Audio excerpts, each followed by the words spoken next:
Today's BS episode on the Ringer Podcast Network is brought to you by ZipRecruiter, our 2018 presenting sponsor and your own personal scouting department. ZipRecruiter's powerful technology distributes your job to over 100 of the web's leading job boards. And then it identifies the right people with the right experience and invites them to apply to your job. We have the All-Star Game this weekend. As you can hear from my voice, the All-Star Game is here. It's time to let ZipRecruiter help you find some All-Stars. My listeners can try it for free at ZipRecruiter.com/BS. Meanwhile, I'm pretty excited about the all-new BMW X3. I've been driving BMWs for the past 10 years or so, maybe 12. The X3 has the level of performance I would expect from a BMW, and I drive 6.0 with an intuitive touchscreen, available safety features like active blind spot detection and next generation xDrive intelligent all-wheel drive. I might have to test drive this one. You can do it. You can test drive the all-new BMW X3 at your local BMW center today. BMW only makes one thing, the ultimate driving machine. Don't forget about theringer.com. We have a bunch of NBA stuff. Danny Chow wrote a really interesting piece about what the All-Star Game would look like in 2023 and tried to pick the roster based on an algorithm that Zach Cram, who also works for, we have a Zach Mack and a Zach Cram. What are the odds of that? Zach Cram, who is kind of our analytics guru, even though he's about 12 years old, he crunched all the numbers and tried to figure out the exact age range of the All-Star Game over the century, basically. And then Danny tried to pick the roster. I was super jealous of this. And if I had known about this sooner, I just would have taken Danny off the project and written it myself, because that's how jealous I was of this idea. Check that out. Check out the Ringer half-season awards are on there today, as well as Mark Titus's college basketball power rankings. Tate and Titus, One Shining Podcast heating up. You're moving up the charts, Tate. Trying to. Are you gaming the system? Do you have Russian bots putting subs on? We're dropping bags everywhere, left and right. Dropping bags? Yes, all we can do. Some bag dropping. We had a whole bunch of great Ringer podcasts this week, too. Wilmore had one, JJ Redick, Binge Mode, at Ringer NBA show every day this week. All kinds of stuff are happening. We have a podcast, a new one, that I'm going to tell you about next week that we're launching. I'm excited about this franchise. There's no rewatchables this week. Coming back the next 2 weeks, here's what we're doing. Creed, in honor of Black Panther and MBJ and Coogler. I love those guys. And then for Oscar week, the earliest we've ever done a rewatchables. The earliest a movie has come close to us doing a rewatchables. We're doing Get Out. I've watched it 50 times on HBO over the last 2 months. I have a lot of thoughts. So those are the next two, Creed and Get Out. And if you want to watch those before we do those, check those out. One last thing. There's a chance. I don't want to get too excited. There's a chance. He's a busy dude. There's a chance we're going to do a podcast with Kevin Durant this weekend. This would be the fifth one. It's what's that, Tate? The quadrilogy? Quintrilogy. The last one I thought was the best one. We did a mailbag. It went in a whole bunch of awesome directions. And the biggest reason was because the readers sent great questions and the listeners. So I'm throwing that challenge out again. Hey, if you want to send a question that might be read and asked of one of the best basketball players in the world, send it to the mailbag at theringer.com and put KD in the subject heading. And I'm just going to throw a whole bunch of these at him. Try to be respectful. He is a resource. But, you can be challenging. Don't be mean. No Russian bots. But it's either going to happen this week or it's going to happen this weekend or it's going to happen in a couple weeks. But let's get the questions going. So it's at the mailbag at theringer.com. KD, part 5. It's in the works. Right now, Pearl Jam.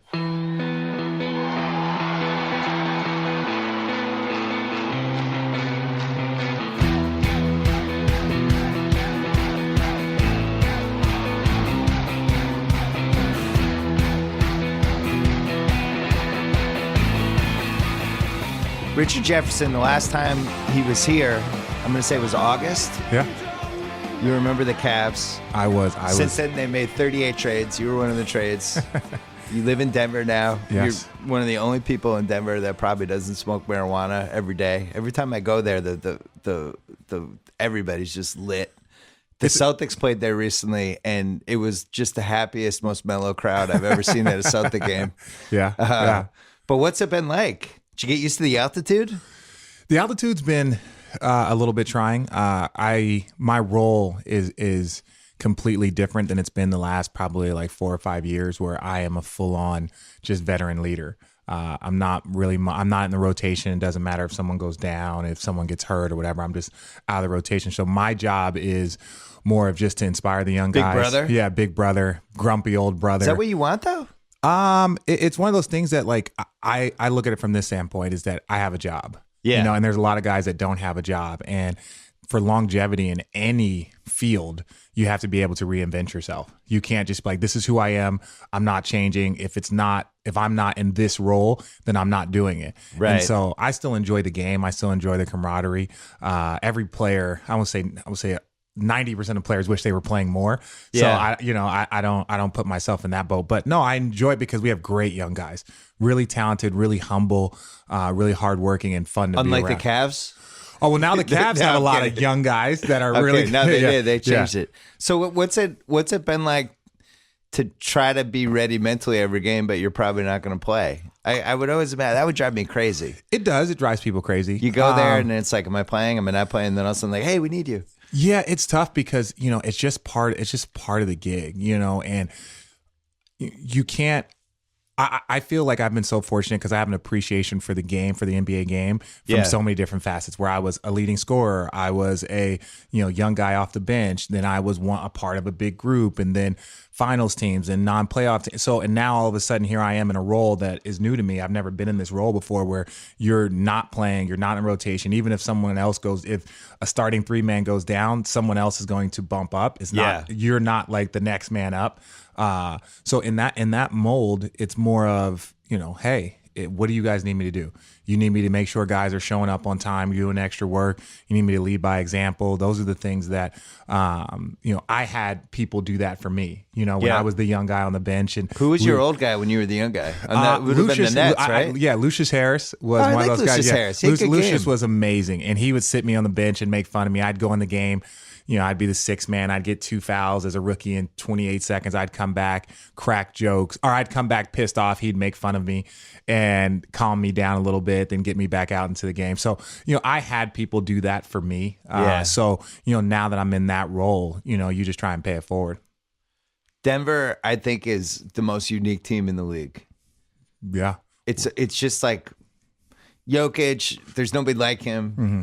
Yeah, yeah. He's also, in this day and age, it's easy to put him in high screens and stuff like that. But then on the other end, he kills you. So murders you on the other end. And the whole Nuggets team is basically like, we're going to score. You might score on us, but we're scoring on you too. Well, we changed it a little bit once we lost Paul Millsap. Right. And we're one of the few teams. So Paul Millsap's been out with a wrist injury. He should be back in about a week or two.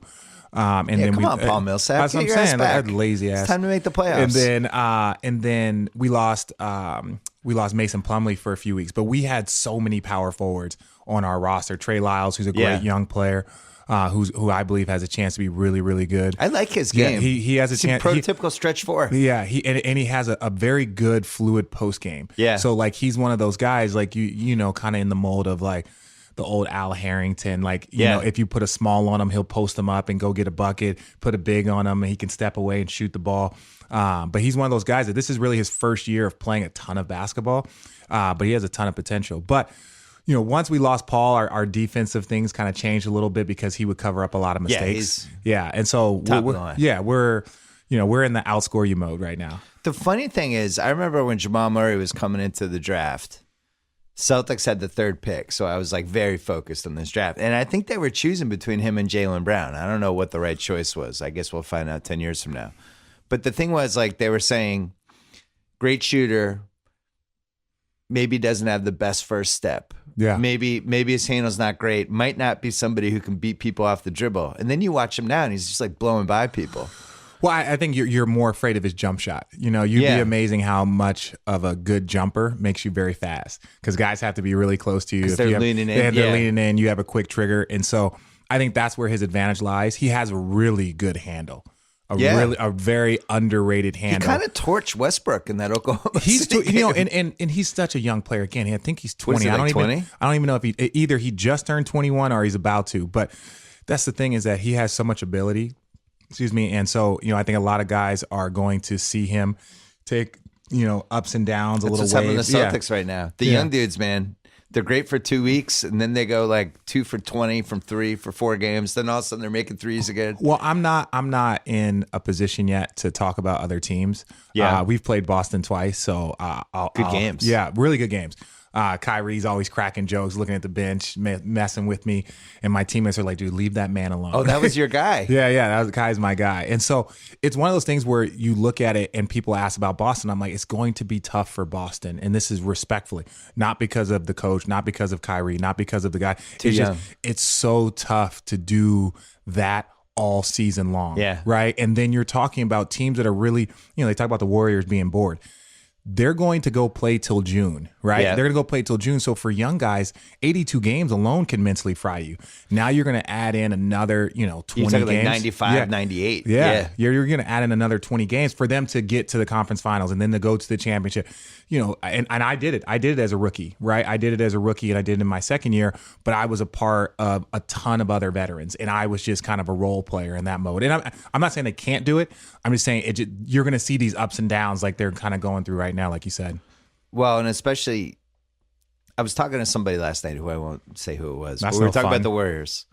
And I think it's easier to fight that stuff off when you have that like maniac alpha dog on your team. Like you had Kid. Yeah. Who was, all he wanted to do was play basketball and beat people and just go every game. Go. And you have those games when you don't show up, but Kid shows up. And by the third quarter, everybody's like, oh, fuck, all right. Yeah. And you have to kind of join in. I'm not positive. Draymond used to be that guy for Golden State, but I haven't seen that night to night from him anymore. He'll have it some nights, but it seems like that's the thing they're missing if you compare them to the other great teams. It's just the guy in the team is like... Just force the energy. Guys, all right, I'm showing up tonight. I don't know what you assholes are doing, but I'm doing it tonight. And I don't know. That might be I don't know if it's going to matter in May and June. Well, and again, it's tough. Like KD is new, but KD, he lost in the conference finals to them, then went to the finals. So he's, approaching, a possible 3rd June. Those guys are all approaching a possible 4th June in a row. Yeah. And so it does get tough. And unless you've been through the grind, and it doesn't change your focus, but for them to, you win 72 games or you win 68 games and people want you to continue that pace, and you're like, that's mentally exhausting. And I'm you're not playing saying a playoff game every game. Every game. Yeah. Like and it's not saying that, it's about the process. And I know people hate that term at times, but San Antonio, you look at what they do.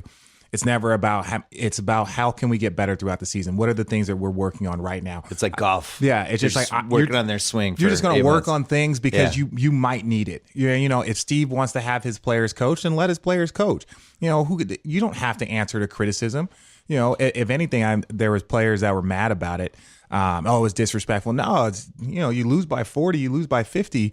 Those are things that like you could be mad at team management. You can be mad that that's the team that's going against one of the great teams in the history of basketball.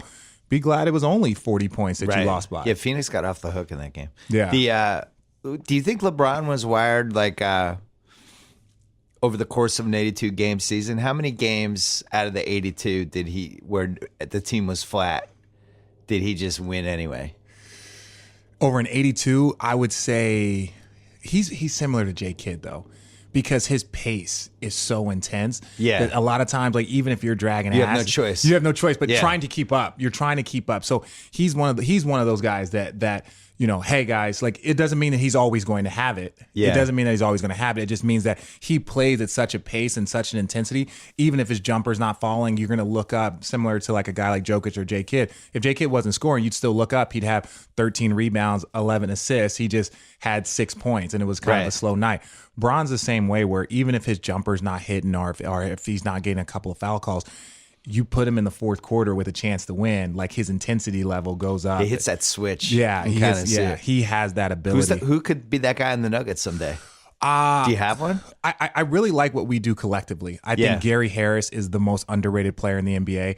He's probably been our most consistent player. I liked him in that draft. I did that draft. Yeah. And he fell to like 18 or 19 because he was like 1 inch too small. Yeah. Like, he's undersized. It's like, so he's 6'3"? What is it? What does that mean? He's like, but he's built. Danny DeVito? Yeah, he's like physically built for this league. When you look at like his body type and how strong he is, and so you got him, and I think Jamal Murray. Those guys as a backcourt, like they really could be the backcourt for the next like 8 to 10 years for the team, and they're both only in their early 20s. So, do we have guys that are just turn it on? It has to be a collective group. Like we even Jokic isn't a guy that you're just going to throw the ball to 32 times and just say, here, go carry us tonight. He's a guy that passes up shots and moves the ball. And he was unbelievable last night. No, he was outstanding last night.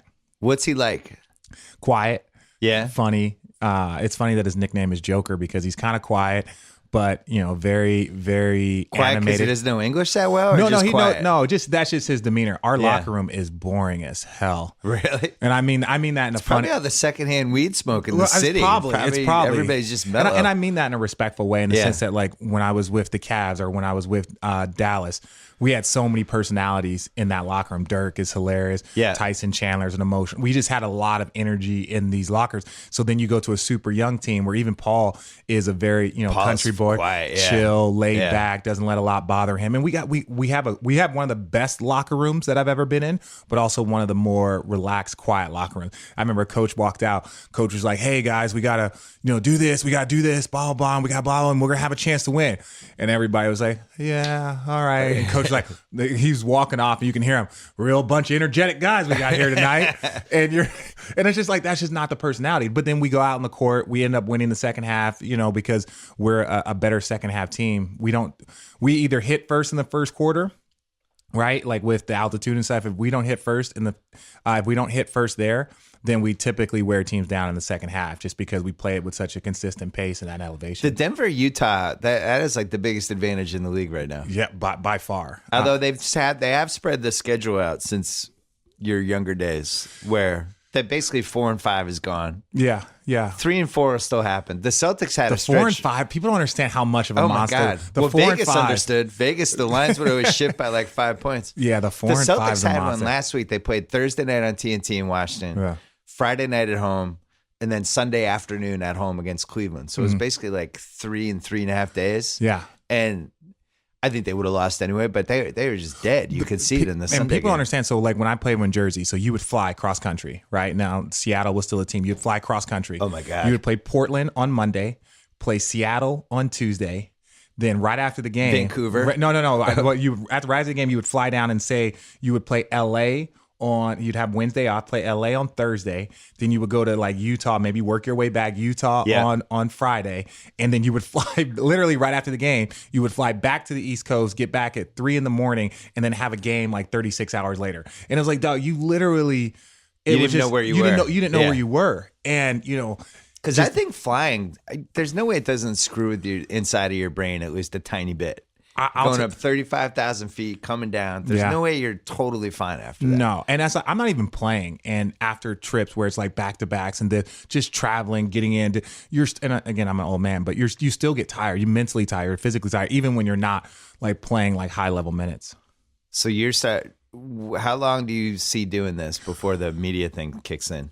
Media thing. It feels like they have a spot for you on the jump. On just the jump, ready. Yeah, They're just ready. They have the Richard Jefferson plaque. You know what? That's the thing is, I love Rachel. I love the jump. I love her show.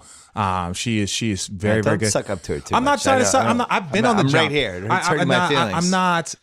I'm not trying to suck up to Rachel. I'm more saying I think she's done a very good job of bringing in players and bringing in experienced players, letting them have a voice, giving them that platform to talk. And then she does a great job, her monologues or whatever. But I don't know if the jump is for me. What's for you?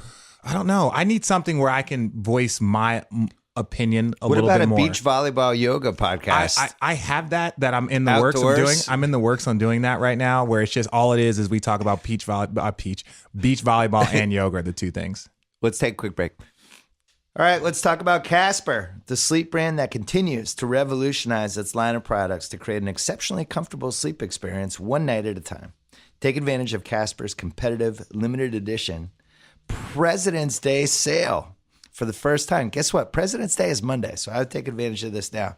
With 3 mattress models, the original Casper, the Wave, and the Essential, Casper mattresses perfectly designed to soothe and cradle your natural geometry, not to mention breathable design that helps you sleep cool, regulate your body temperature throughout the night. It's delivered right to your door in a small how do they do that size box with free shipping and returns in the U.S. and Canada. Even better, a 100-night risk-free sleep on a trial. Returns are hassle-free if you're not completely satisfied. They mailed me a mattress, I'm going to say 2.5 years ago. We've been using it ever since. I started sleeping better. It actually made me feel dumb that I didn't care about my mattress sooner. Someday, Tate, they'll mail you a mattress. I got one. They did? Yeah. Did they mail Titus one? Well, it's Sal's. Is Casper dropping It bags? was Sal's. It was Sal's. There you go. Thanks, See, Sal. Tate's sleeping better. For a limited time, Casper.com/savings. If you go there, you receive up to $200 off any mattress purchase of $2,000 or more. It's a pretty good deal. This special offer expires on February 20th, 2018. Go to Casper.com/terms for more details.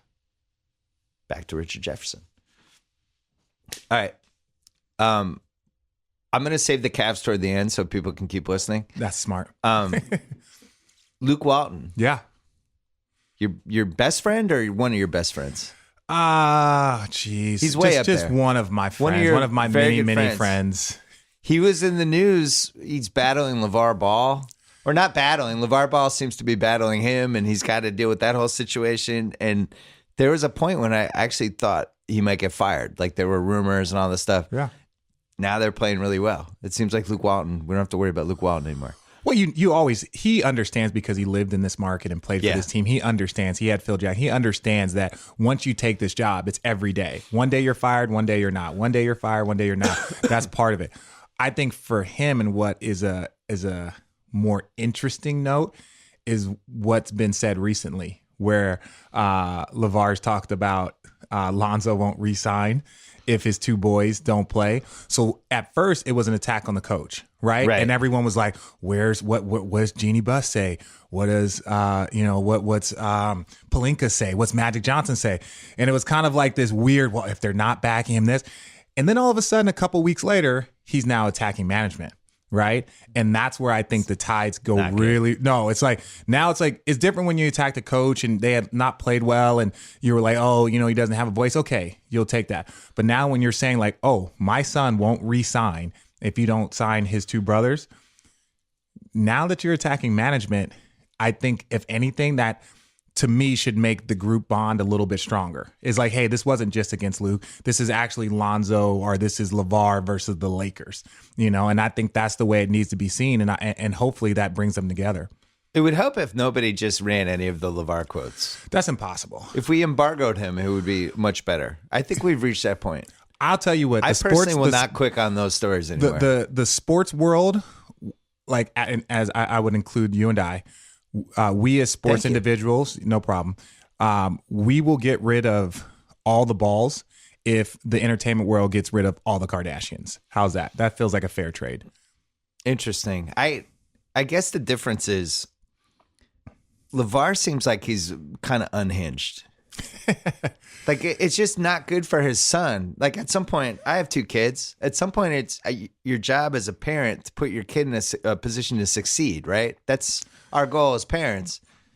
And if he's just causing drama with this kid, with this structure that we have in basketball where everybody's selfless, everybody's looking out for each other, the team matters more than the player. And then you have this crazy dude saying stuff all the time and kind of undermining that. That's bad for his kid. I'm going to say this. He's super intelligent, right? He is very intelligent. I had one run-in with him and it was hilarious. So you think he's a mastermind? I think he's Kris Jenner with basketball jogging pants on. I think he's really intelligent, and what he's done and what he's created is something that's very unique and is very special. And so, it's kind of like, okay, well, where is this going to go? And we don't know. You know where it's going to go? His son, they're going to trade his son's ass to some small market team. Well, and then maybe he'll have more control and more power, and maybe he'll get his two sons. He'll be the GM. Yeah. So I don't know, but is the guy like crazy? No. Is he intelligent to the point where it's like, okay, we know you have power? Well, define crazy to me. Crazy means that you have no plan behind your shenanigans. I think he has a plan. Think about this. I think he thinks he has a plan. Well, the plan has been working so far, from the sense of he did all of this conversation that ultimately led to the Lakers drafting him with the number 2 pick, right? Like when they had that part, the talent of his son, I guess, worked as part of the plan. Yeah, and again, go back and look at the draft right now. Was he the second best player in the draft, or was it the best pick for the Lakers? It's one of the best 4. Yeah, it's one of the best 4. And so you look at Mitchell. Mitchell's really, really good. That's the thing with this NBA draft is, and you went a little later than you should have. 13, yeah. But like Mitchell, he went 13. Yeah. It's just like Kobe what too. What are these guys watching all year? All they're doing is sending scouts to these games, and they just miss on Mitchell by 6, 7, 8 picks. They just you just don't know how things are going to translate. They talk themselves out. Yeah, they talk themselves out, and you'd rather go with a name than to take a risk on a guy that might be a little bit unknown, but then has more talent. It's like even like Dennis Smith Jr. Like the Knicks went with Nicolina, I think that's Frankie. We call him Frankie Nicotine at the Ringer because we can't say his name. So you go with him. Good defender though. Yeah, it's really good defender. But again, you don't typically take defenders in top 10s. Who was the best rookie you saw this year? Donovan Mitchell, but like hands down, it's impressive. Who do you remind you of? I don't see many because he's physically built. Yeah. Right. Like if you look at him, he's like, broad shoulders, long arms. He's got the body type that can go a long way. Right. He's not very frail. I'm not putting anything on him, but he just has a physicality that it would take. And you look at his athleticism. Here at game 60, he's windmill dunking. He's doing all this stuff. Tired at all. He doesn't seem tired. Now he had a stretch there, and again, it's going to be tough for the Jazz to do, to go through a whole season with a rookie leading you, because there's going to be ups and downs, and that's expected, especially after you get on team scouting reports. But he's the best rookie that I've seen. My Celtics have Tatum, who, if you catch him on the right night, you're like, holy shit, who is this guy? He's incredible. Yeah. And then he's 19 years old. And then the next night. He looks like Paul George to me. He like if with a little Dr. J, because he's got these really long arms. He does these swoop shots. Yeah. And he'll beat people to the left, but do the righty scoop on them. Yeah, I don't have that in my game. I really haven't seen it. The only one who could do it is Giannis, because Giannis is an alien. Giannis is an alien. But that's what I'm saying. Tatum, to me, if you look at him, he's 6'9", has a smooth handle, shoots the ball easy on pull-ups, on threes. Yeah. Like he's one of those guys that like he looks like a reincarnation of Paul George, right? Like just the game is so easy for him. So the rookie class is really good, and I know, class. Simmons. Even though he was really a rookie last year, I don't count him as a rookie. You don't. This is just he gets to hang out with that team for a whole year. Yeah, it's the same with Joel Embiid, and it's just like, oh, he's a rookie. It's like, he's been in the NBA environment for a long time. You're a rookie when you're like in college, living in a dorm, playing 28 games. Yeah. And now all of a sudden you're a professional athlete on an NBA team with like 38-year-old guys. Agreed. That's when you're really a rookie. I agree. I think it's an advantage. That's why I say Donovan Mitchell to me is rookie of the year. Who does Jamal Murray remind you of? Anybody you saw this century? Anybody's game? Like a smidge of Kerry Kittles? He's someone else said that he's just too young. He's too young right now, and he's got too much. He's not fully formed. He's not fully formed. Okay. He's one of those guys that he played 40 minutes and then another 40 minutes, and he's 20 years old playing 80 minutes in a back-to-back game. The next night or the next 3 games, he might be tired or fatigued. So it's tough to really see who he's going to be. I believe he's an all-star. I believe that. I think you're right. I think he has a chance to be an all-star just because he's got an aggressive mental focus. When he gets stronger and his body develops a little bit more, it'll allow him to play 8 to 10 games at high levels versus like 3 to 4, then a couple of game drop off, 3 to 4. If you start to put together 8 to 10 stretches of 20 points in a row, team goes 8-2 over a 10-game stretch and you're dominating. He has that in him.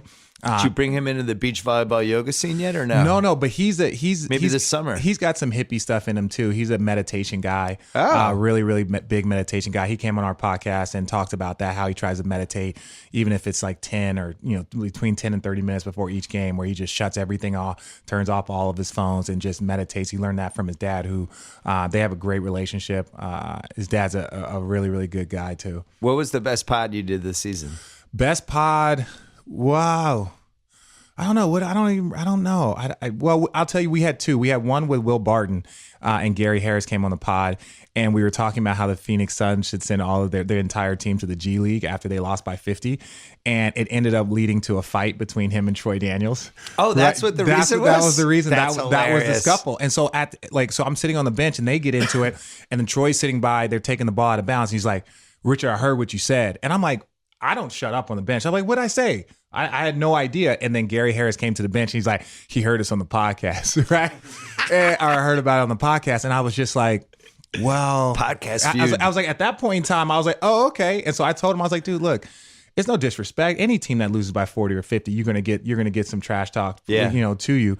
And I was like, dude, it's never a personal. Like Tyson Chandler's on that team. That's my guy. Yeah. Jared Dudley, known him for years. It's not a personal attack. It's more of like, look, if you lose by 50 in anything, better be prepared for people to talk some trash about you in a respectful way. We're not calling out individuals saying this person sucks or that. We're just like, man, you lose by 50 on national television, your whole team needs to be sent to the G League for a game, right? Like that's funny. That's not being disrespectful. So how did that lead to the Will Barton thing? Well, they got into the game, and all of a sudden he was like, "Oh, I'm in this all now." I'm a lot, So they were kind of going after him. And Will had no idea why this dude was so. So they kept getting more and more physical, and then finally they got into a little scuffle. And he's like, "Dude, I had no idea why he was so intense," and none of us did until he told Gary, like, that was messed up with what you guys were saying on the pod. And so that's when we found out that it was like the podcast had just come out like 2 nights before. That's awesome. Yeah. So what other guys have gotten mad about podcast comments? Do you have a teammate get mad? No, we try and protect our guys. Like, really and truly, we're not in it for like the clickbait. We're not in it for that. We're in it more. Sometimes you get comfortable and you share some. We do a lot of edits. I'll tell people that because we want, if we're going to be drinking wine, hanging out, and talking, you want guys to be able to feel relaxed, but then you can go back and it's like, okay, let's take this out, or let's make sure that this is at this point more to protect guys. If we're going to give you this unfiltered content, then we have to be able to make sure that guys don't feel like we're going to expose them if they make a mistake because their guard is down. I'm the opposite. If you say anything you regret, we're putting it up. 100%. It's going to be a headline on the Ringer. No, we did the same thing. That's why I love podcasts, because, some part might get boring, or somebody might say something, and then they'll afterwards go, that one thing I said about how, Kerry Kittles was actually a terrible teammate. We should take that out. Yeah. And then it's like, all right, cool. Yeah, no, it is. I love this form. It's given so many people a voice. Road Tripping Podcast, subscribe. It's given so many people a voice that typically are guarded. I'm surprised you stayed with affiliated with LeBron. You're not teammates anymore. Well, you should have been way more spiteful, I think. You know what? I don't blame him. I would blame him. He's the GM. Who do you think's the GM? It's not Kobe Altman. Kobe Altman is an actor they hired to pretend to be the GM as LeBron makes all the moves. That's my theory. Well, I don't think. No, prove me wrong. I can't prove you wrong. Yeah, you can't. Yeah, nobody can prove me wrong. I can't prove you wrong. But I will say this. There was a little bit of a narrative going around that, LeBron is the GM and this and that. And I'll tell you this. I've seen Tim Duncan go to the back of the plane and talk to Pop about who they should possibly bring in or things that are being offered. I've seen that. Really? Yeah, I've seen it. And was there wine involved? I don't know if there was wine involved. Maybe that night. Yeah. But I say it from a standpoint of this, is that when you are a great player and you are bringing so much to the table, your input he's more than just a guy that scores points in this. Like, he has a high basketball IQ, so you should ask him. Now, he shouldn't be the deciding factor. You shouldn't do things just for him or this, but you should definitely get his opinion. You'd be silly to not get someone who's got that much intelligence, that much weight, and be like, hey, what do you think about this? Because at the end of the day, like Bill Parcells said, right, if you want me to cook the meal, I should be able to pick a little bit of the groceries. Well, he's going to be cooking the meal. So you should be able to get a little bit of his input. It's like the Chris Rock, the joke about the when the chicken, how the dad gets the biggest piece of chicken. Oh, yeah. When the chicken comes in, it's like, I'm going to take that piece. Yeah, Bron gets a big piece of chicken. The biggest piece of chicken. And so he traded you, is basically our... Yeah, it's really, it was between me and D-Wade. I didn't understand. Is that what happened? Well, it was like, it was like he brought his friend D-Wade in. It was like they had like a big boy sleepover. To get a spot. They had a big boy sleepover for a couple of months, and it was just good for them to catch up. Yeah, look how that worked out. Well, it worked out great. I'm in Denver. D-Wade to Miami. And D-Wade is back. I wouldn't say dumped in Miami. D-Wade is happy to be... Rerouted him? Yeah. Rerouted him? He is happy to be where he is right now. And that's the thing. Is like, we're all professionals here. Is even Channing Frye. Channing Frye is now with the Lakers. And, we, there's no animosity. Look, we won a championship. We went to 2 finals. Like, we did our job. We did something that... We won the championship. Yeah, that Cleveland had been hungry for, that a lot of players, LeBron and his legacy... after winning that championship had never been stronger, right? Like what he accomplished had never been done in sports. He took his hometown team to a championship, had them on his back, left, came back and said, we're going to win a championship, and did it. Yeah. Right. And so the guys that helped him accomplish that goal. He roped Draymond into punching him in the nuts. 100%. And it was so easy one of the smartest things I've ever seen. It's so easy to rope Draymond into it, considering he had a history of it. Here are my nuts. Punch them. Please. Just give it a little swat. Don't forget, Draymond played in the last 2 games. So I just say it from a standpoint of like, there's no animosity. I owe so much to him for leading us there. Right. And so we're not going to see your ring on eBay? No. That ring, I look at the ring probably once or twice a week. Just look at it and put it back away. It's gigantic, right? It is gigantic, and there'll never be a place where I can actually wear it. But I cannot wait for it. Let's take a break. Hey, I remember working with Simply Safe when they had 10 employees. I didn't know they had 10 employees. It seemed like they had more, but man, they were making it happen. I've watched them transform into the fastest growing home security in the nation, protecting over 2 million people. Now they've just released their brand new home security system, the all-new Simply Safe, completely rebuilt and redesigned. They've added new safeguards to protect against power outages, down Wi-Fi, cut landlines, bats, hammers, everything in between. The all-new Simply Safe, redesigned to be practically invisible with sensors so small you can blanket your home in protection and never notice. But you know who will notice? Oh yeah, intruders. Even better, this new system goes for the same fair and honest price, 24/7 protection for only $15 a month. No contracts. Smaller, faster, stronger than anything they've ever built. And guess what? Supply is limited. Visit simplysafebs.com right now to order. That is SimpliSafe with 2 I's. simplysafebs.com. If LeBron hadn't won a title in 2016, would it have been impossible for him to ever leave Cleveland? No, he's a grown man. He can do whatever he wants. I don't think he could leave. After all the stuff he said and did in 2014, I don't know how he leaves without the title. No, I think for him, like, he is such a hyper focused person that it would be like nails on a chalkboard for him to not get. There's never been anything that he's wanted to accomplish that he hasn't. Right. And so for him to say that he wants to win a championship for the city of Cleveland, where he grew up in Akron, but it's just like that was the team, he was a number 1 pick. He would the whole city hadn't won a championship in 50 plus years. He grew up watching, the fumble. He grew up watching, Michael Jordan shot. So for him, it was like he felt all of this on him and he still went out and accomplished it. So yeah, now dude can do whatever he wants. Well, except for Space Jam 2, which they've had the rights for 5 years. Every time somebody writes a story about his company, it's like, and they're developing Space Jam 2. It's like, they've had that for 5 years. How hard is it to write a Space Jam 2 script? You got to do it. I could do it this weekend. You got to get Bill Murray in it. That's step one. The cartoons, it's whatever. Well, I've heard that Jordan is the guy they have to talk to be in it. Yeah, you got to get MJ to do some sort of cameo. You're not in the Uncle Drew movie, are you? No, I don't know how you didn't get asked. But you know what? It's probably because it's too lifelike. I look like one of the old guys out there playing basketball, so they wouldn't have to do too much makeup. Like a little gray thing on you. Yeah, I actually just let my hair grow out, and it would grow out, look like I would look like Kyrie was your guy, though. Kyrie is my guy. Couldn't have snuck you into a scene? No, that's not me. I'm not Hollywood like that. That you look at Hollywood. You come here every summer and you play beach volleyball and yoga. What's more Hollywood than that? That's not Hollywood. Hollywood is like the scene. That's not my style. You're SoCal beach scene. I'm SoCal beach scene. Yeah, I'm more flip flops and like bro tanks all day. So here's my prediction, knowing nothing. You're gonna end it, I think, whenever it ends. You'll have the one last year in LA. Okay. Have you talked to Magic or them? No.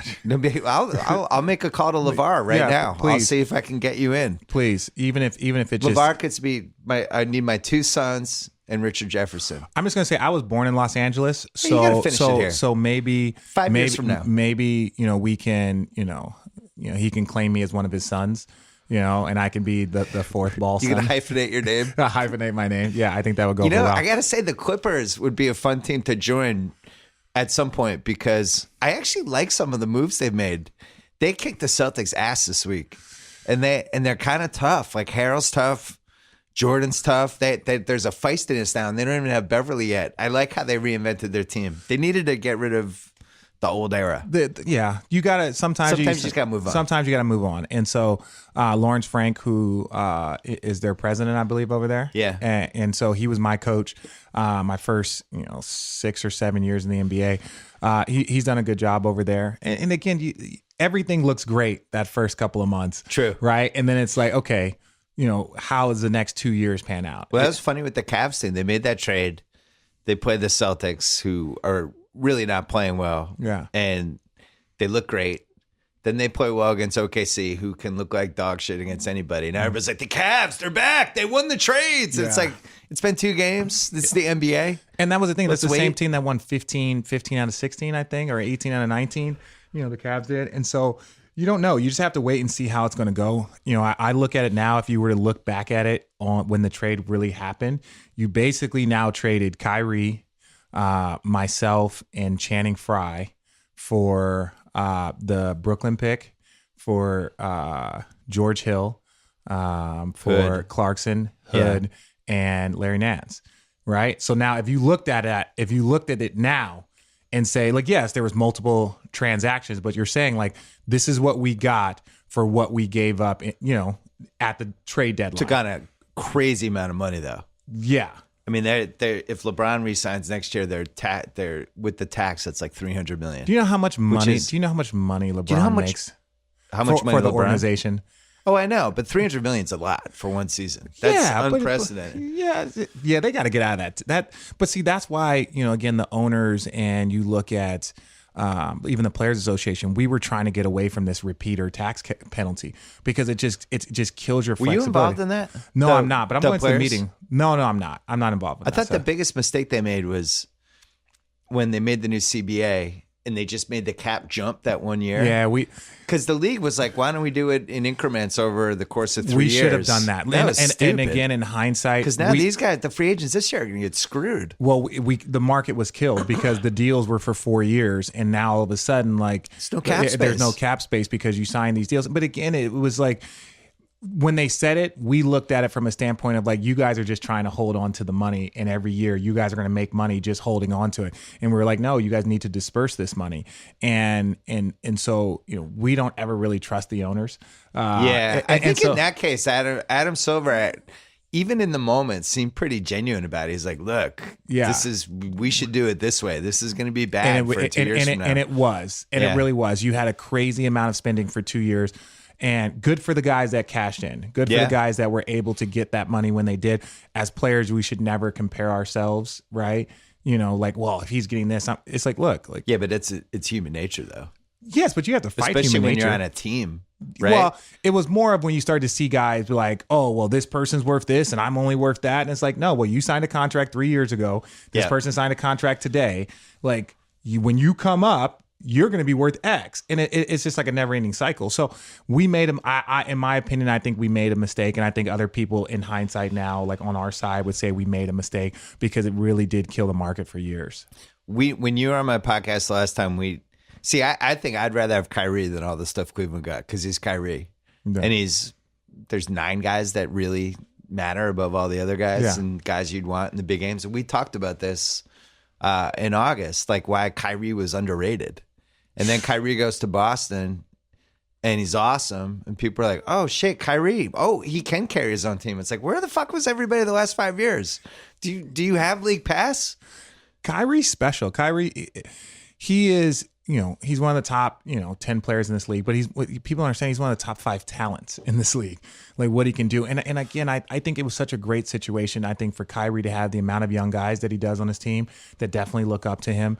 And this I'm speaking it from an outsider. I don't know, but I think Brad Stevens is another guy that just is so good. He implements a system. Perfect. Yeah. He implements a system and the guys, and this is why you look at Pop, you look at him, you look at what I think in Miami, what Spoelstra has those consistently. Those are the best three. Those are, and even Utah. Think about what Utah lost and not having Gobert for so much time, and they have a rookie leading them in scoring. They've won 11 in a row. Yeah, the beginning 30, 40 games of their season was a struggle, but if you stay focused and you keep discipline and you keep an approach of professionalism, eventually it'll turn a corner. And they've turned a corner, and maybe they don't make the playoffs, but ultimately they have so much more to build on going into next season and into their future. There's so many franchises that player development is awful. It's poor. Right. Their execution of contracts and just trying to shuffle players, hoping that something clicks. There's about 5 franchises, San Antonio. I look at Golden State being one of them. Denver, because they've had to go so young and have built up. Denver is another one. But Miami and Boston are definitely, those are the franchises that you look at that like, look, if we need to do this, this is, Utah's one of the, this is stability. When I saw you, when did we do that, Tommy? August? Come on, Tommy, get on it. Come on, Tommy. Wake up, Tommy. Tommy looks like he was at a parties last night. Yeah. Tommy's looking rough. When I saw you, neither of us really 100% knew why Kyrie wanted to get traded. Yes.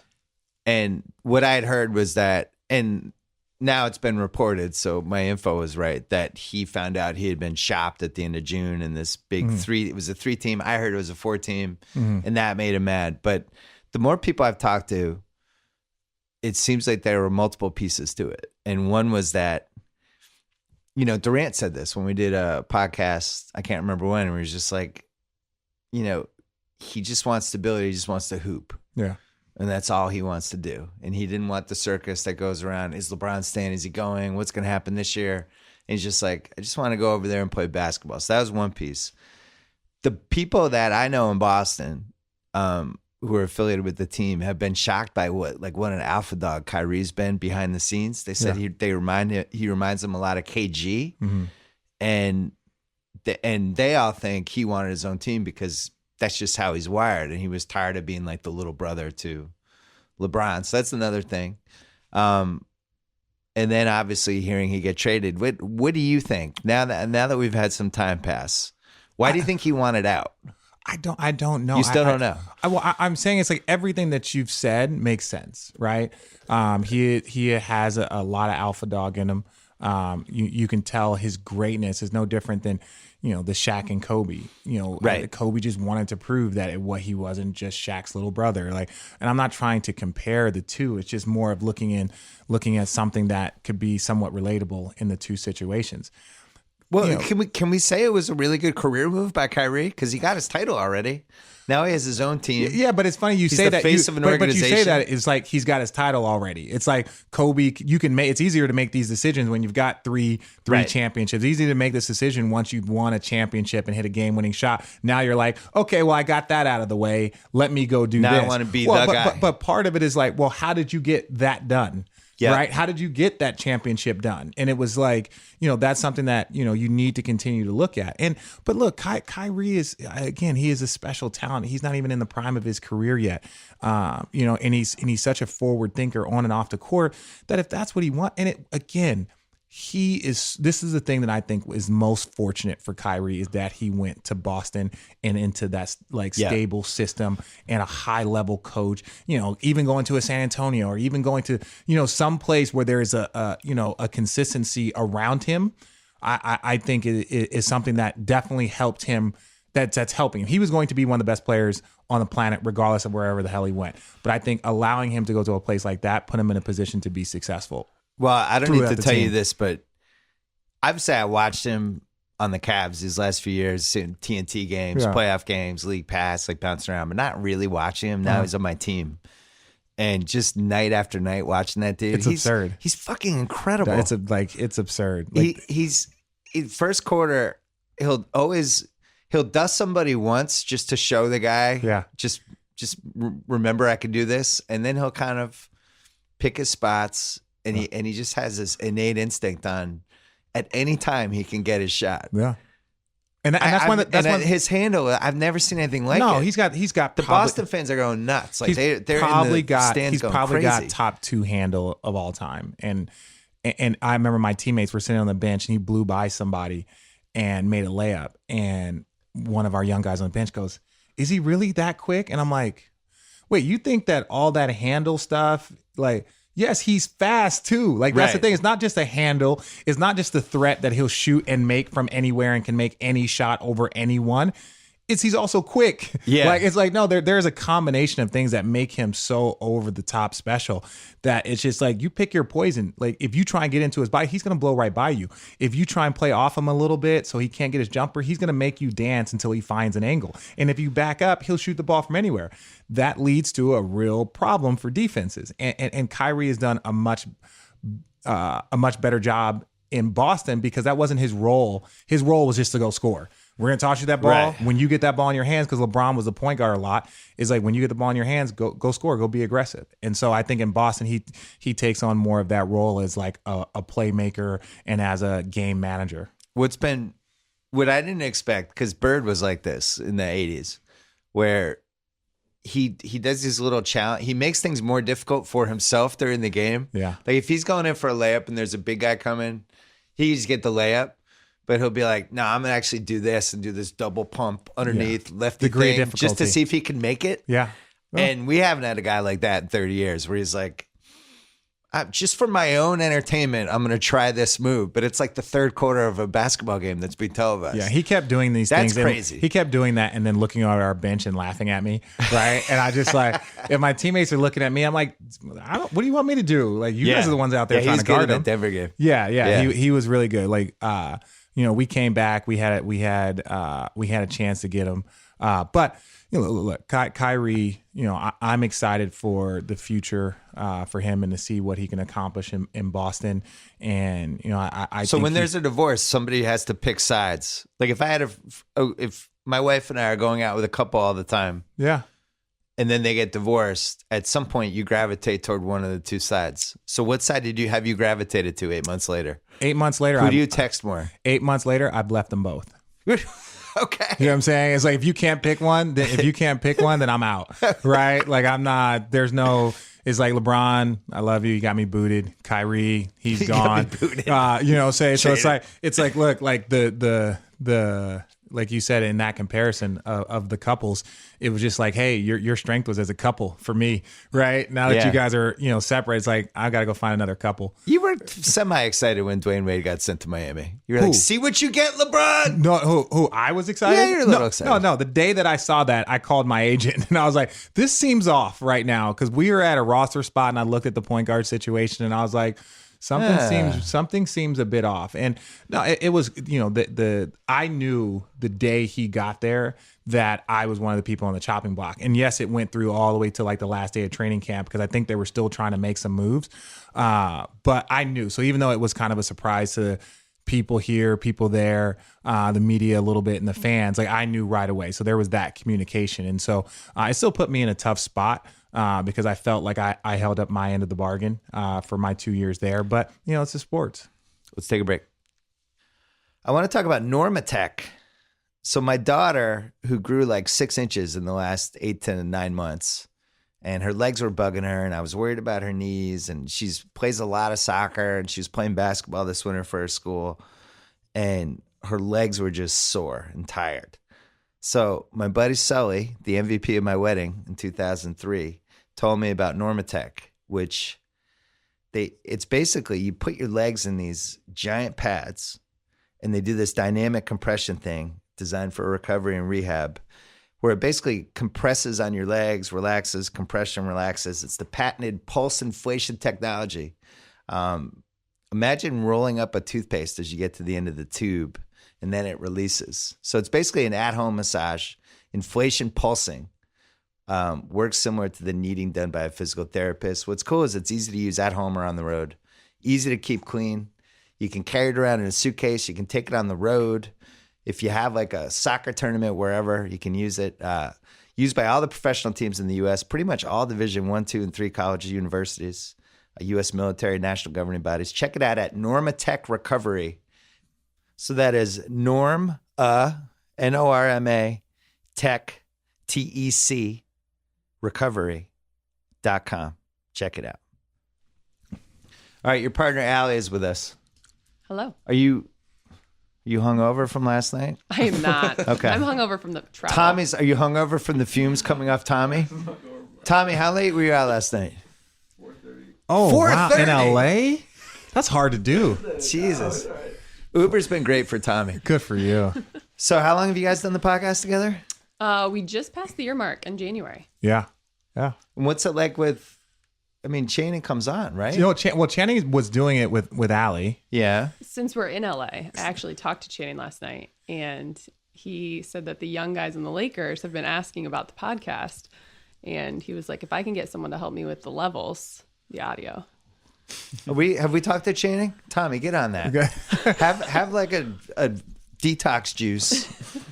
Are you coconut water. gonna steal more of the uninterrupted? I love it. Are you gonna First of all, steal? Are you gonna steal more of the JJ uninterrupted? was a free agent. There was no stealing. But JJ had, Chronicles of Riddick, which I thought was a great name, or of Reddick was a great name. And then he stopped doing it. And he stopped doing it. He did one, and then you stole him.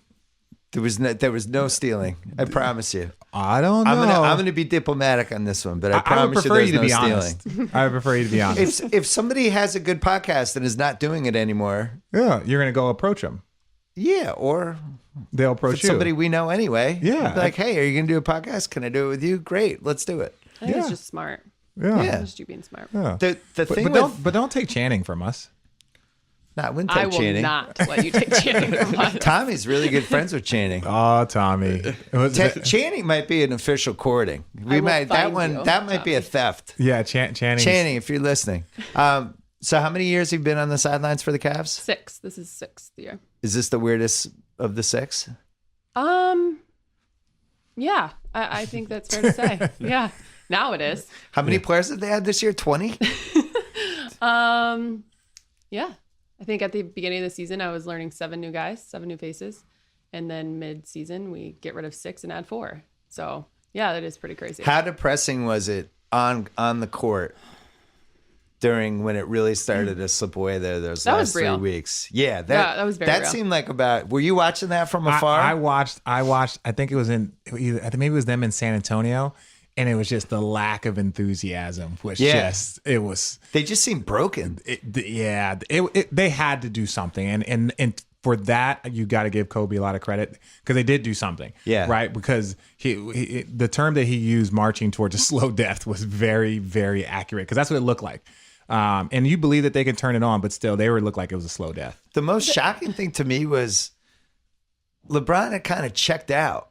And I'd never seen him check out, I don't think, in 15 years, where he just looked like he was so unhappy he didn't want to be in the court. I think he was being challenged because when it comes to LeBron, it's about the joy of the game first and foremost. Yeah. And so I think that mentality had to shift. And so it appeared as if, in years past, Richard, when you were there and things were going south, there was still that feeling that you guys were going to figure it out. And that really wasn't the case. The narrative became so much more, I think, in this situation, but it really was fit. Yeah. And it wasn't going right on the court. And so he had to kind of find a different way to find that joy. And so it just kind of felt like he wasn't, but it felt like he was going through the motions until something changed. Yeah. I Well, wish that was the best thing about that trade is like they basically got LeBron back as part of all those trades. It's like, and we have LeBron, he's engaged again. Think about it. There's nothing fun to losing. No. Nothing. No, I wish I could go through the motions and go for 28, 9, and 12. I wish that. But his numbers slipped. No, I know, But he slipped on D yeah, too. but numbers slip too when you're getting blown out by 40 and not playing in the fourth quarter. True. Right? Like that, when you're not playing those games. But I think you have a very, very valid point. If you don't have that joy, and for Bron, there is no such thing as a perfect player or a perfect leader. But one thing that you can say is that every day for him, it's just about winning and enjoying the game. What was the locker room like after, like during that 3 week when it got really weird? What was it like in there when a team's like obviously that unhappy and then people have to go in and talk to them about it? I imagine that'd be super awkward. Yeah, well, for my position, you want to remain the same person that you've always been. Yeah. Right. But you didn't really ever know what kind of atmosphere environment you were going to walk into. I felt like, what kind of mood he first and foremost was going to be, how he was going to handle the media, what narrative he was going to choose to kind of put out there. Yeah. But what you saw on the court is, I think, without a doubt, what you felt in the locker room. And then guys are and they're like, oh, there's Isaiah. Maybe he'll say something. And then he does. He does. He says something. It's like, whoa, now I'm going to run over to this guy. Hey, Isaiah just said this. And then it just goes. That's big in the locker room. Fair to him, though, we've talked about this a lot. He was out for what? 7, 9, 10? That's a lot. Yeah, that's not. And then to be thrust into you're going to LeBron and championships and finals. And it wasn't, there was no grace. No, yeah, there was none. none. There was none. Listen, I watched that dude the last 2.5 years before this year. He was not even close to healthy. And that's the thing. I have no idea why he came back. Well, he came back. He had no lift at all. No lift, the explosion, and all these things. He's 5'7". You can't be 5'7" and not have lift and be somebody that's going to the basket. Part of it is trying to prove that you deserve this big contract, showing people that you're actually healthy. And I know, but play. the Cavs got to shut that down until he's healthy. I think they made a real mistake. Or what you do is you just manage someone for like, hey, I don't care. You're going to play 20 minutes until your strength builds up. That's it. 20 minutes. It was sad to watch him. And you watch it and you could see the frustration on him because he was trying to be that person. It was unfair to him to put him in that position from, I think, a team standpoint. But on the flip side of it, it was like, did he handle that adversity as well as he could have? No, he handled it terribly. Yeah. And but, I think part of it, he's this 5'7" guy who his whole life he's been the underdog. Big, rational confidence, chest out at all times. Yeah. So he hits some adversity. He's not going to be like, oh, he's going to do this and stick his chest out. But also the situation can't do it on that team. The situation he came into was not an underdog situation. When has LeBron ever been an underdog? Until the finals when he lost both his two guns that first year back in Cleveland. Right. So the situation for Isaiah, despite being an underdog his entire life, he didn't come into that mold of kind of being able to continue to play that guy. Well, he was the underdog in the sense of he just wasn't playing well and people were doubting him. And he's been doubted his whole life. And he's like, no. Yeah. And it's, it's really tough, man. When you're 5'7" and you lose your legs, I don't know what's left. Yeah. Well, I think his legs will come back. I think so too. It takes, you can't miss that much, have that type of energy, basically not playing basketball whatsoever, not doing anything, and then building it up over a couple of months. And then, hey, you're going to play 10 national televised games. Like you're going to be, there's no place for you to kind of. With social media picking you apart. Every day. And clips. And media, mass media, focus on everything that goes on. So, he was up against time. Yeah, it was. Call it what it is too. Yeah. Well, the other thing is, when he was in Boston, the way he played was really, almost reckless. Like he was just barreling to the basket and bouncing off these 7-footers and going on the basket support. And I was always terrified. I always thought he was going to break his wrist and now he's coming back from an injury and he can't really play that way either. He's not careening off people, which was part of his game.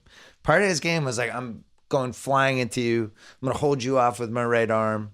Do some crazy, finish, and he just wasn't doing that at all. Mm-hmm. So I don't know. I think he's gonna be an interesting free agent guy this year if he can get his legs back. What'd you see from Wade?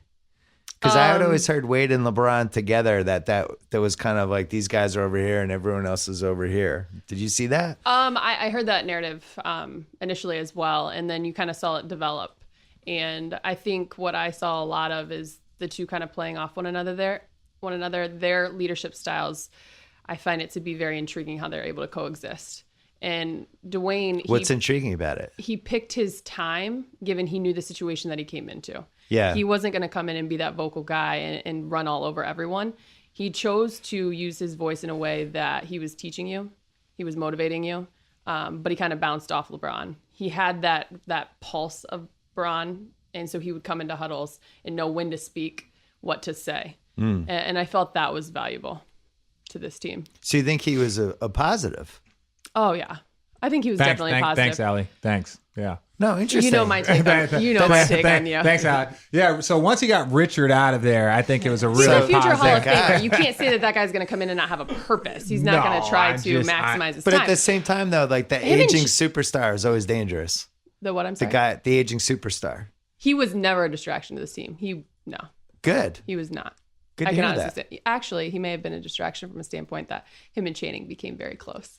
And so, Is that true? Bron was so funny. Yeah, he gave him shit on Instagram or something yesterday. Channing had this weightlifting thing, and their relationship is so much fun. Sorry, Richard. No, thanks. I appreciate it. This is really. I've known Channing since I was 14, now. but thanks. I will say this. Anybody that plays with Channing, you can't play like he is not a normal human being. Yeah. In the sense that like he is so off the wall, funny and goofy. So I actually talked to Channing today, and I was like, hey man, what's up? I was like, where are you at? He's like, oh, I'm in Cleveland. with Tommy. It's 4:30 in the morning. Because I'm in Cleveland. And I was like, yo, I've been having this really bad ad problem, right? And I was like, so what's going on? He's like, so I go see the doctor. And the doctor's sitting outside the room, and he's like talking, looking super serious. And he's like, hey doc, what's going on? Why the gloomy face? Are you breaking news right now?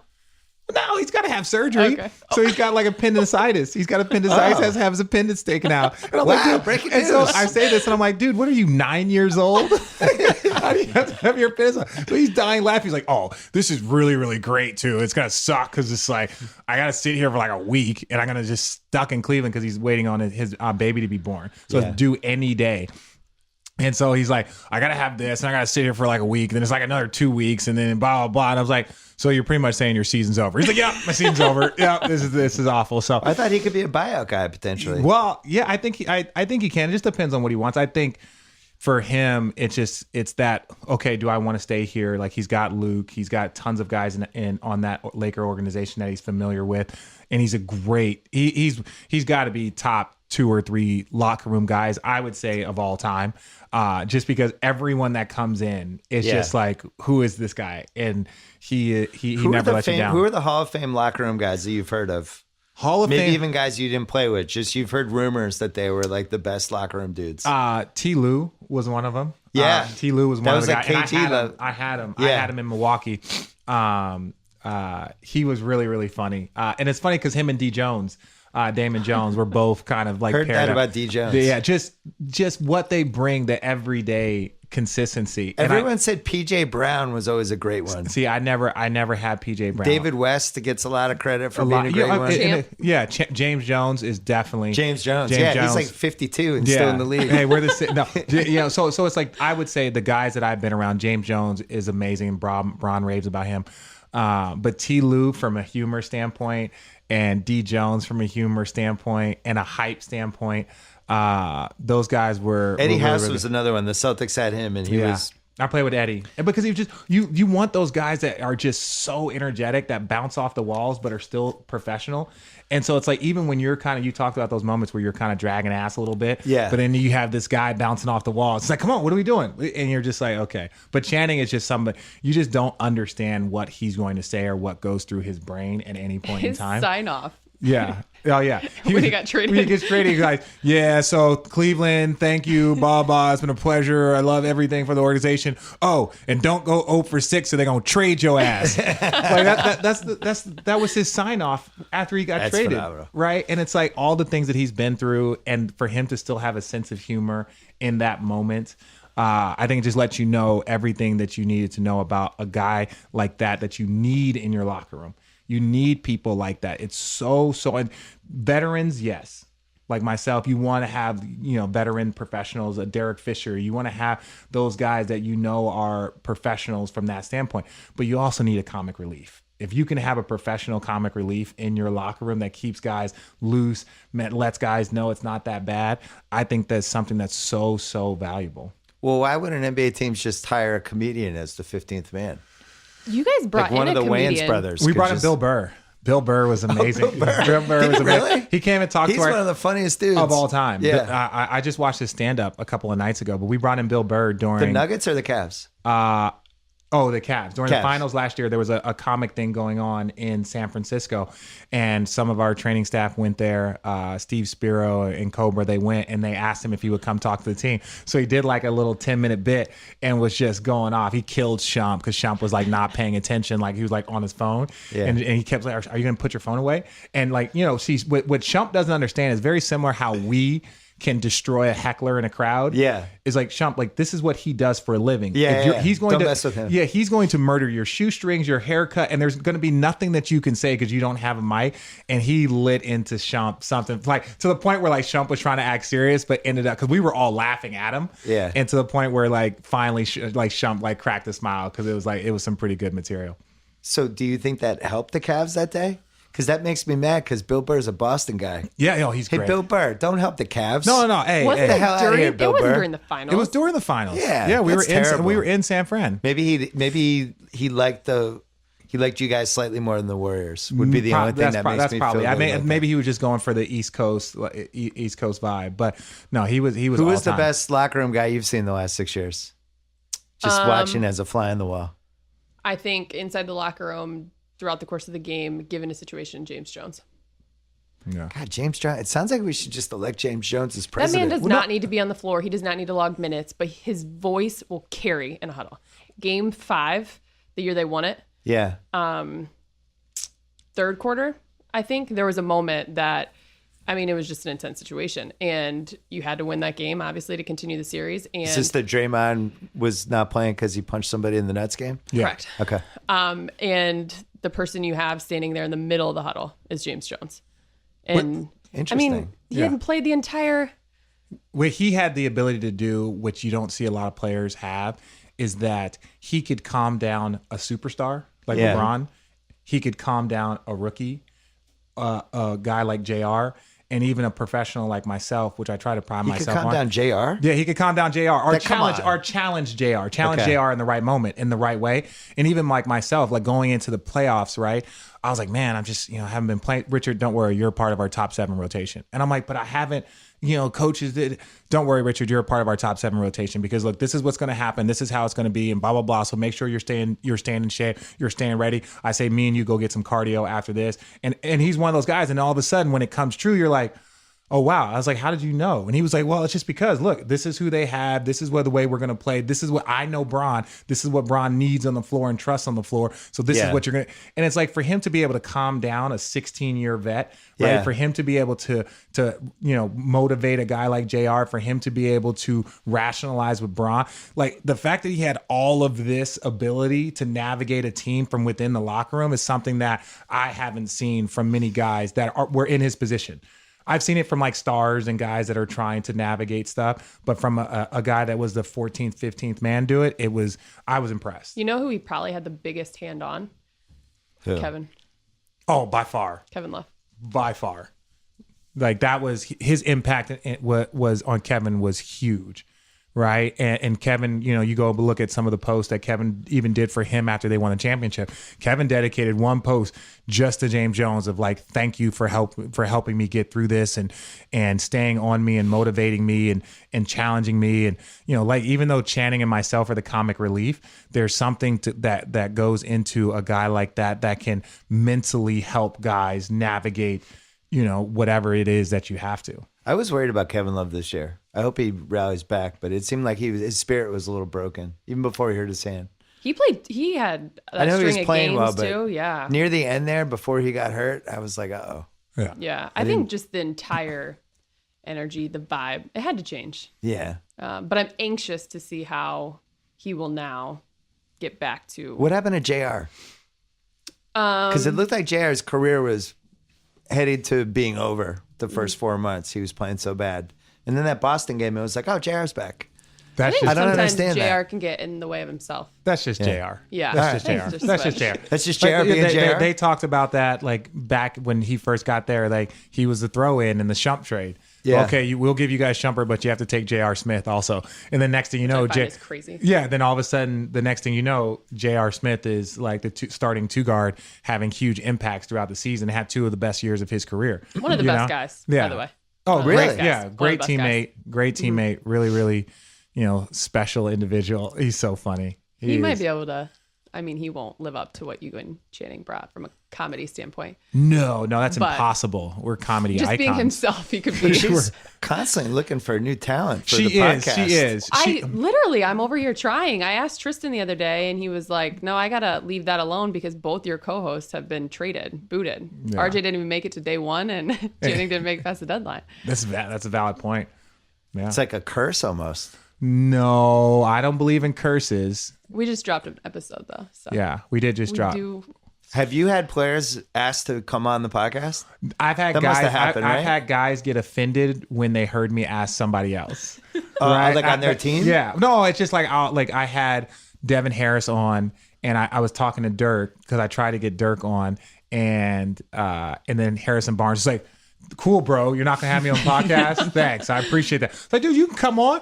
I was like, when do you want to come on? I was like, because I think they came in on a back-to-back. And I was like, dude, you couldn't do it because it was a back-to-back. I had Devin like a week ago.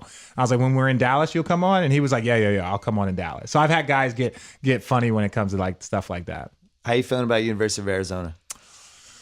I think DeAndre Ayton should be the number 1 pick in the draft. I think you're going to get your wish. Yeah, I think he should be the number 1 pick in the draft. The kid, you should take him under your wing. He's going to be like a 9-figure millionaire. He looks like David Robinson. Like, I know he's only 19, but I'm talking about the guy is just a specimen. He's what people wanted out of Greg Oden, right? Probably not as athletic and as aggressive down there. Yeah. But super physical, super skilled, can do so much. Like, for me, he is. And I've watched Marvin Bagley, who's a Phoenix kid. I actually met him when he was like 15 or 16 at Arizona. I had no idea that he was going to be this stud. I had friends growing up in Phoenix that were like, "Richard, this kid Marvin Bagley is way better than you as a sophomore." And I was like, I don't doubt it. And then here he is just playing amazing at Duke. I think he's like a Chris Bosh, like skilled, can do a lot of different things. Ayton seems like a safer bet. Yeah, Tate hosts our college hoop podcast. What do you think? Is Ayton number 1 now? Yeah, I think so. He's number 1. Yeah, it's pretty surefire. Yeah,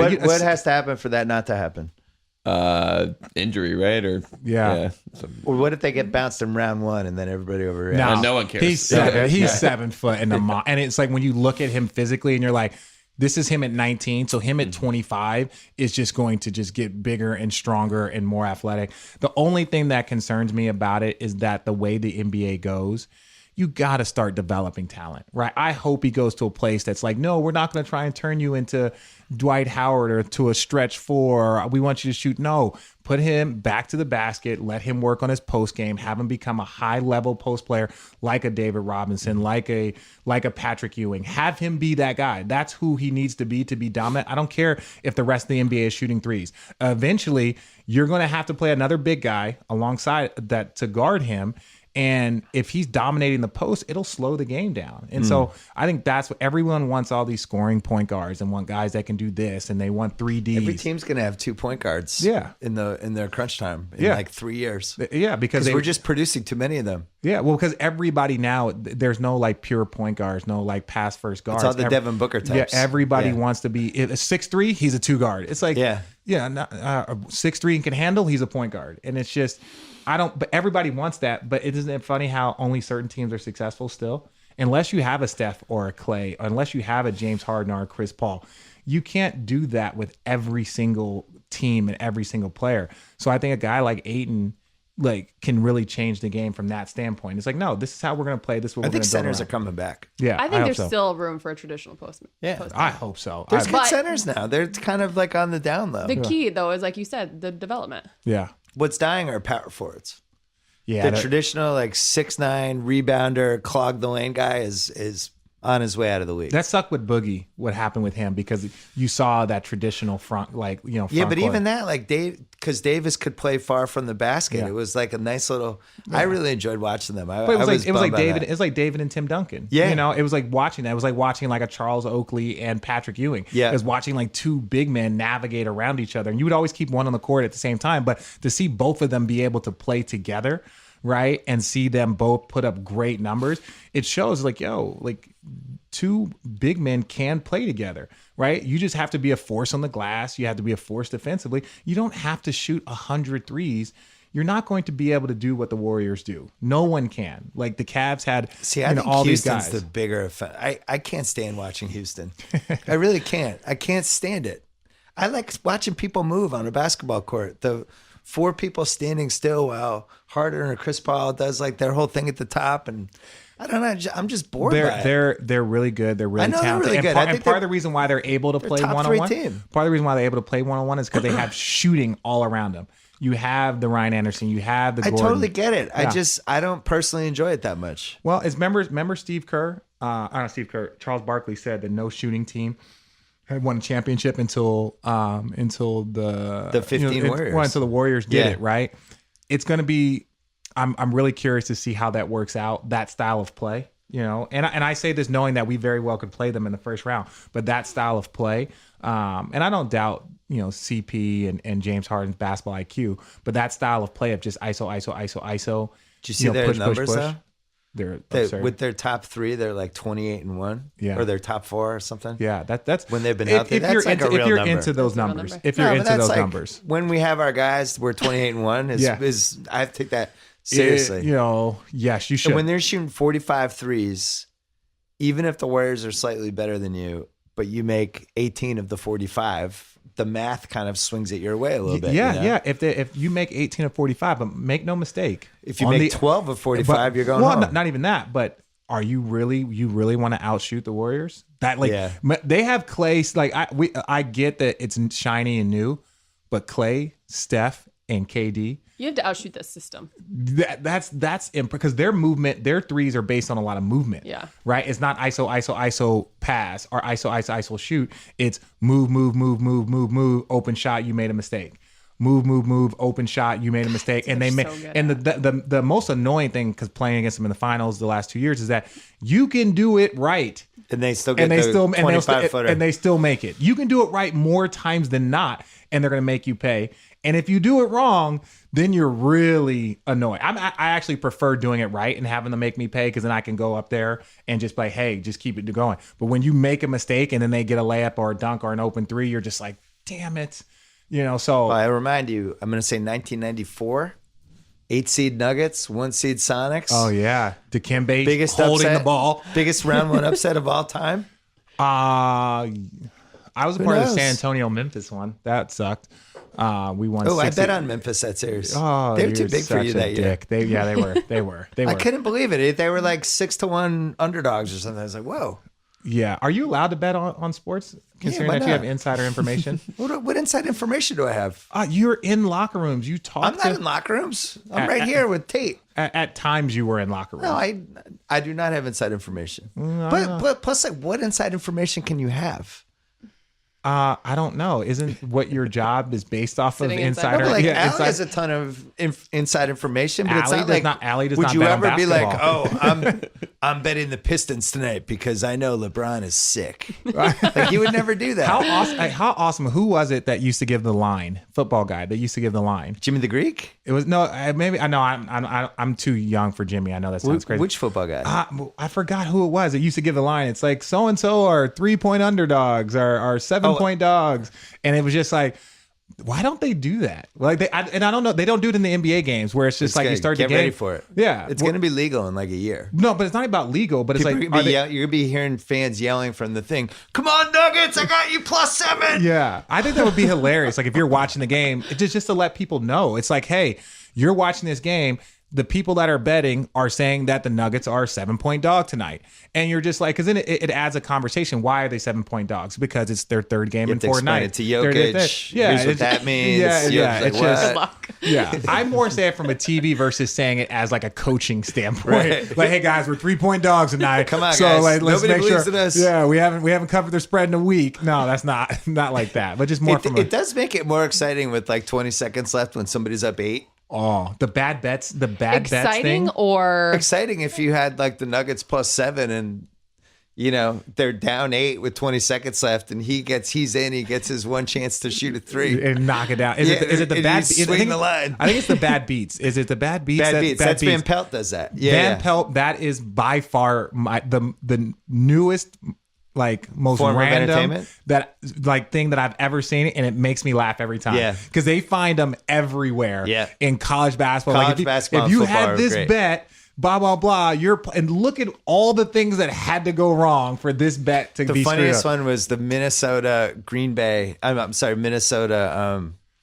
Who'd they beat with the Hail Mary? Now I'm blanking. Oh, New Orleans.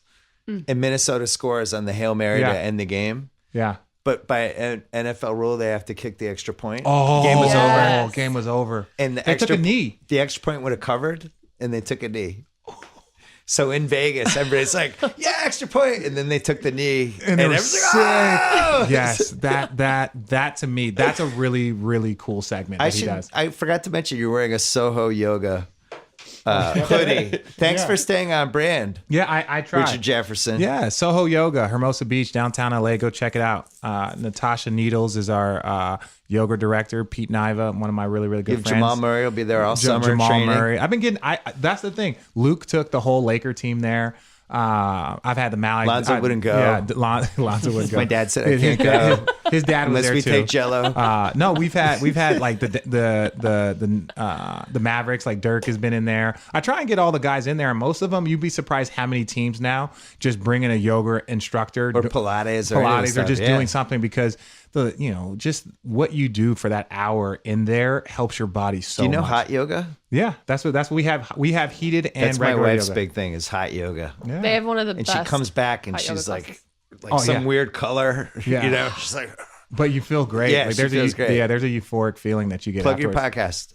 Road Trippin' podcast, Richard versus Channing. However, I'm not really sure how that works now. We might need a new We're name. still going against Channing. It was it was Road Trippin' podcast, Richard and Tommy, Channing. did we sign Channing yet? He's got the text out. I already texted him and told him not to answer. We dropped Bron today. We have another one. Bron? Yeah, we dropped Bron. He did Bron? LeBron James. Yes, LeBron James. Yeah, he came on the pod. third best player of all time. Of all time. He came on the pod. He talked about his all-star team, whether or not his team was jinxed and all that stuff. Talked about the draft. While he played NBA 2K. While he was playing. He also said he was like Mel Kiper with his board, which I thought was great. I think some of the highlights I think people really like. We got Tim Duncan on. We have Bill Walton did a really, really good one. Lindsey Vonn, Olympic skier, Listen, is getting on. Tim Duncan is like getting Howard Hughes. Oh, and it was the He most doesn't do anything. comical thing I I've tried to get ever him for listened to. 5 years to write about when I was at ESPN. Even when I was on the TV show, everybody in the organization wanted him to do it, and he was just like, "No." He I showed don't up want to that podcast on a motorcycle of some BMW sort. motorcycle. Yeah. Yeah, in his leather he might be jacket. the world's most interesting man. He I really would I think is. give it's him the that. Dos Equis guy. No, he really is, and he's such a great teammate. And after it came out, he was just like, he had no idea that we had kind of a cult following. Yeah. And it was like everywhere, and he was like, well, wow, because he talked about how he just had a daughter born and no one had known. He told the name of his daughter was Quill, from Peter Quill and Guardians of the Galaxy, because he's a huge comic book nerd. So it just went viral, and like all the comic book nerds were excited. All the San Antonio Spurs fans were like, what up? What's going on? All the basketball junkies were like, oh wow, Tim Duncan actually talks. He talked about playing in the World of Warcraft. Him and Channing were His in the tongue same piercings. Yeah, his tongue piercings. Like he just talked about That's everything. one of those where anything is possible in a Tim Duncan podcast. Yeah. Be like, what are you up to now? I'm a commercial airline pilot. I've been flying planes for Delta Airlines Well, this last and 5 he's- months. He Okay, fly Tim Duncan. fishes. Yeah, he Yeah. started. Like, He started what? his own car company, Blackjack Motoring. So he started his own. It's all on the table at Tim Duncan. Yeah, and he's just. If you talk to him about anything other than basketball, like he'll just crack Right. jokes for all day, and it's like he's not one of those people that's like into like who's the greatest or who's the like. If you Yeah. want to, what's your take on this? Is like, yeah, but you ask him about like who would he take in Mortal Kombat, like Liu Kang or Scorpion, and he'll talk to you for like He was 15 talking minutes. about his video game name, or that was Channing. Channing in World of Warcraft, he had like a little like dog, and it was called like Dick Puncher, right? So Channing would be like, "Go get him, Dick Puncher," and the dog would like run off and like attack like some of the stuff that those two idiots. And I had no idea that they were in the same like World of Warcraft guild. 'Cause Yeah, it that became a big story. was huge. I had no idea, and I it was think just people are surprised Tim Duncan was a normal guy who played video games. oh, he's such a nerd. He's such Yeah. a nerd, and we. he always used to crack jokes about how Pop used to hate me. And then and I would just mess with him just about how big of a nerd he actually was. And it was just like, if people only knew. But I really do, like, just from a teammate to teammate standpoint, him coming on, I think was really, really good for me and the podcast. From a standpoint, I think that was one of the first times that people really got to see what the podcast was about. Yeah. It's like, hey, player to player sitting down and having a conversation is something that is hard to find and hard to get. And just hearing us not break down X's and O's and give stuff, but just talk about our life and crack jokes and see how much fun we have. That was one of the first times, like the Kyrie and Bron were a big one. Kevin coming on. But I think that one was the one that people were like, oh, okay, road tripping is really doing something that's unique and hard to find. It's a toss up between that one and The Earth is Flat. The Earth is Flat one was a little special too. That was dropped a year ago. Good luck with it. Yeah, thank you. I appreciate you. So having you're us coming on. out here whenever the season's over, you'll be in LA, right? I'll be in LA the entire time. I'm going to make you come in and do some playoff. We'll come in. We'll break Unless down you all- guys make the finals. Listen, man, I don't know. I'll believe anything in the West. I think all those West teams are good. I think I we really have do. Look, we're in the sixth spot. We're in the sixth spot right now, and we just added Devin Harris, so we have a veteran point guard. Yeah. And we have done most of this with missing Paul Millsap for Like, 40 could games. Jokic be the best player in a series? Yeah. Yeah. And I he think- could. and He I- could just light it up. I think we can upset somebody. What keeps him from being consistent? He's 22 The cigarettes. years old. The cigarettes. The cigarettes. Yeah. I know he's 2 years old. That's what it is. He's 20, maybe 23. So he's like 23 years old. You're just going to be inconsistent. There's some teams that just seem like not great matchups for him some nights, and then other nights it just seems like nobody in the league could stop him. No, and it's just the way he does it is that's so 20 impressive. that's the 22-year-old thing, yeah. That was the same thing I said with Jamal Murray. I believe Yeah. Jamal Murray is going to be an all-star, but instead of having 3 game spurts and then 3 games off, soon it'll turn into 6 to 8 games where he's dominating, and then 1 or 2 games off, and then he's back. And I think it's the same thing with Jokic. The cool thing about him is he's fun to play with, and if you have that, that's a good foundation. Yeah. Because whatever team he's on, everybody else will be like, "This is cool. I like being on this guy's team. I cut and I get an open layup." enjoy 'Cause playing with him. He sees where I am. Yeah. There's not a lot of guys in the league like that. No, All there's right, we not. got to go. Well, I appreciate good luck you having on us All-Star on. Weekend. I'll see you playoffs. We'll talk. Yeah. We'll come and break down some stuff. You whenever might my see me at playoff one of runs. the things tonight. I'm not going to anything. I'm going to Vegas. Smart. I'm jealous. Thanks, Okay, Allie. outta here. Thanks Thanks for coming on. having me. Yeah. Yeah. Thank you guys. All right. Thanks to Allie and Richard. Thanks to ZipRecruiter, the smartest way to hire. My listeners can try it for free at ZipRecruiter.com/BS. Thanks to Casper, the sleep brand that continues to create an exceptionally comfortable sleep experience. Remember, they offer a 100-night risk-free sleep on a trial. Returns are hassle-free if you're not completely satisfied. For a limited time, Casper.com/savings. Go there, receive up to $200 off any mattress purchase of $2,000 or more. Special offer expires on February 20th, 2018. Go to Casper.com/terms for more details. Thanks to Simply Safe, who just released its brand new home security system. The all-new Simply Safe, completely rebuilt, redesigned with new safeguards against power outages, down Wi-Fi, cut line lines, bats, hammers, everything in between. It's smaller, faster, stronger than ever before. You'll get 24/7 protection for only $15 a month. No contract, supplies are limited. Visit simplysafebs.com right now. Don't forget, if you have a question for KD, in case we do a podcast this weekend, send it to the mailbag at theringer.com. Put KD in the subject heading. Be respectful, please. Enjoy the weekend. Talk to you soon.